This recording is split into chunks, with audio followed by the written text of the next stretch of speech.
tonight, there was a child hit on the crosswalk by Arbor View High School. He is unconscious and not moving. Okay. Today marks 1 week since a suspected drunk driver hit and killed a senior at Arbor View High School. This happened in a crosswalk near campus. During a field sobriety test, police say Keenan Jackson had 3 times the legal limit of alcohol in his system. The case quickly sparking calls for change on the state and district level. I don't want McKenzie's death and her life to have no meaning. The loss of McKenzie Scott was not just a tragedy, but a wake-up call to all of us.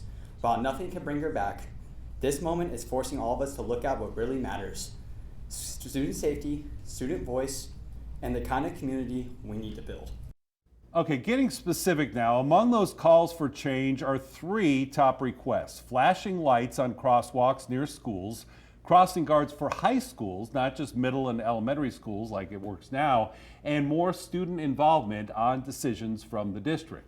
With the ongoing discussion about adding more crossing guards, there is one district high school piloting a program right now. Good evening, everyone. I'm Jim Snyder. And I'm Latoya Silman. It began last November at Cimarron High School, and you will find crossing guards there before school and also after school.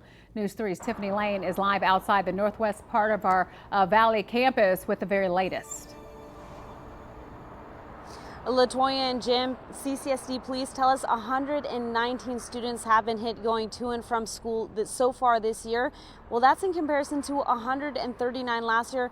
It is a decrease, but we do know that even one child hit is too many. And that's why Arbor View students are asking for calls to have crossing guards added to the high schools as well after the tragic incident that happened there. Well, today I stopped by Cimarron High School where there is that pilot program to see just how well it's going.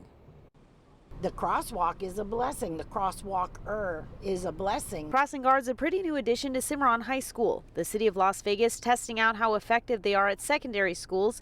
And right now, these guards are only at its elementary schools. Before, the children used to just cross anywhere and everywhere. Now with the guard, they do cross pretty much coming across. They stay in the crosswalk. One challenge they say is because of the number of students, the guards can only walk them halfway across the street. They leave the crosswalk and they do a diagonal cross instead of going to this way and then straight over using both crosswalks.